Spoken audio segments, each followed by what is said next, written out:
I just finished binging, literally, just now finished binging Arrested Development Season 5, Part 2. Was it amazing? Yeah, let's talk about that. Did you know about this? No. My dad made us give up Netflix when they went up by $2.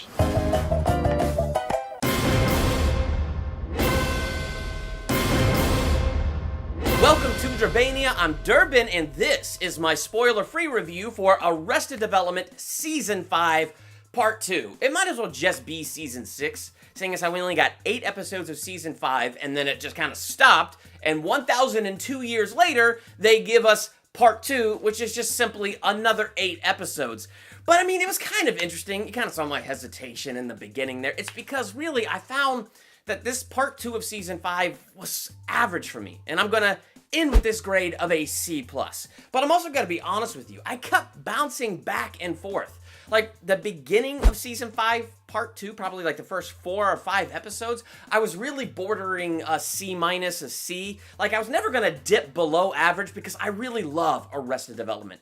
The first 3 seasons are classic. They are lightning in a bottle. Nothing could be better than those original seasons. But it's just, there were things where they were trying to continue storylines from Season 4 that I was really anxious, like Lucille 2.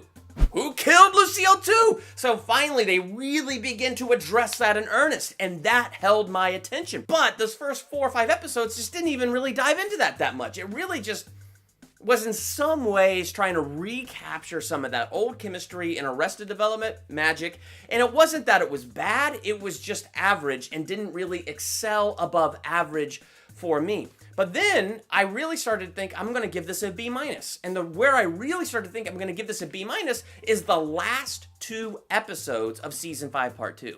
And the reason is because we really dived into not just Lucille 2 and putting Buster on trial and all that stuff, but we really began to dive into Bluth family secrets and dive into the Bluth history.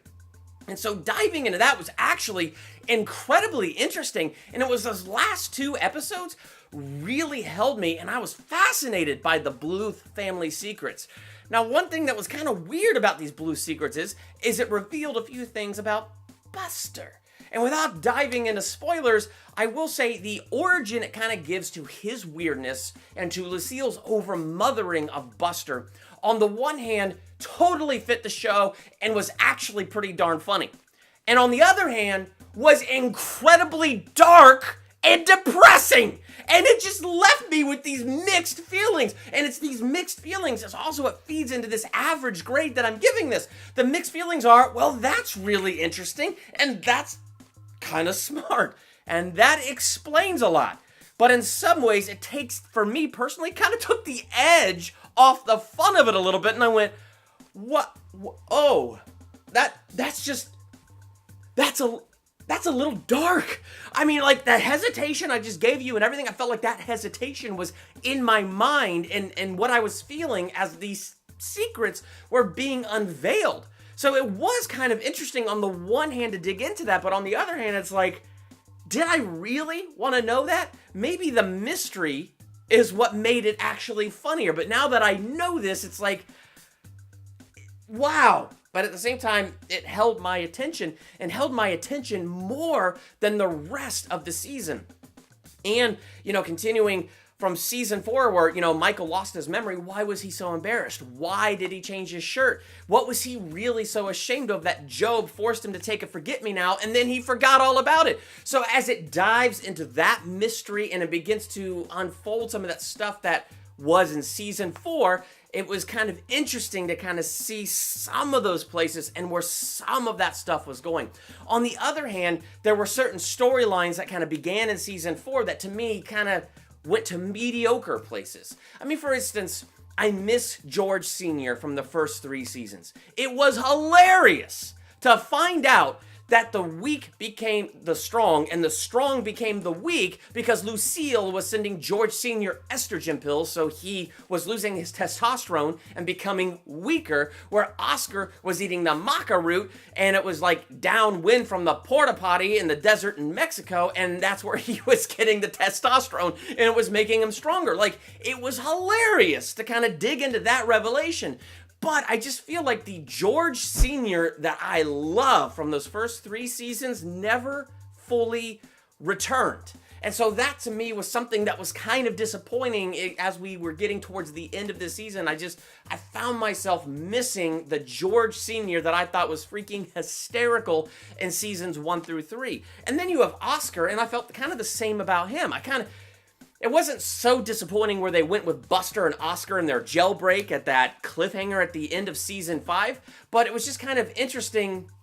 Not interesting, sorry. It was kind of disappointing to me where the Oscar storyline kind of ended up and wrapped up for me. So I don't know. So certain characters that I love, I found some of their directions that they went this season slightly mediocre and not super impressive.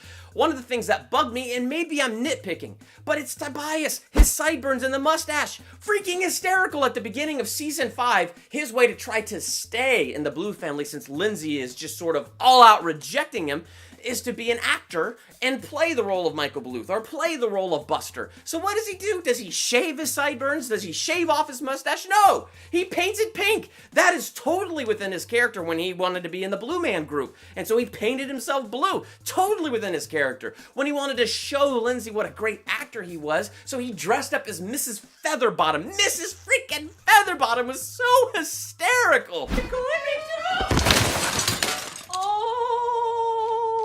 We shan't be telling your mother this, shan't we? And so him doing that with his mustache and sideburns is well within the realms of his character. But the Blue Man thing came to an end. They kept funny bits around. You would still find blue all over the house and blue handprints and stuff, but after a while, it had run its course and it was over. Mrs. Featherbottom eventually had an end. It may be nitpicking, but he never took out the collar in his mustache or his sideburns. But what was more annoying than the mustache and the sideburns was probably Debris and his illegitimate kid from some other woman somewhere else, and that came out of left field. It was kind of funny and interesting when they first introduced it in part 1 of season 5, but it never got more interesting. It never got more funny as part 2 of season 5 went on. And Debris was one of the annoying things for me in season 4. I don't know. I did not like Tobias and her together. They definitely had some funny moments, but overall, I did not like it. So I didn't like that they just kept that going, and then where that storyline ended up, it just felt like, well, let's just wrap it up. I had a lot of laugh out loud moments with season 5 part 2. I really did. There were a lot of things that were pretty darn hysterical. I had a lot of interesting moments in the show that kind of made me lean in and go, ooh, I'm curious to learn this. But there were also some things that just did not super impress me, and so putting it all together, I feel like my reaction, my review, is to give this a C+ and make it average. I'm a huge fan of Arrested Development, especially those original 3 seasons. If you're in the same boat as me, then let me tell you, I was curious to see where this was going to go, and I'm glad I know where it went. So is it worth finishing out season 5? If you're a fan, I think it's worth finishing it out. But I also think it's worth not having the highest of expectations for it, but just kind of enjoying it for what it is and taking it for what it is. So what did you think of season 5 part 2? Do you agree? Do you disagree? Let's have a conversation about it in the comments. Did you like Arrested Development season 5 part 2? While you're there, hit that subscribe button to become a Durbanian. Hit the bell by the subscribe button so you're notified for my next movie review, ranking video, theological analysis, or anything else I do here. I'm Durbin. Thanks for checking out Durbania.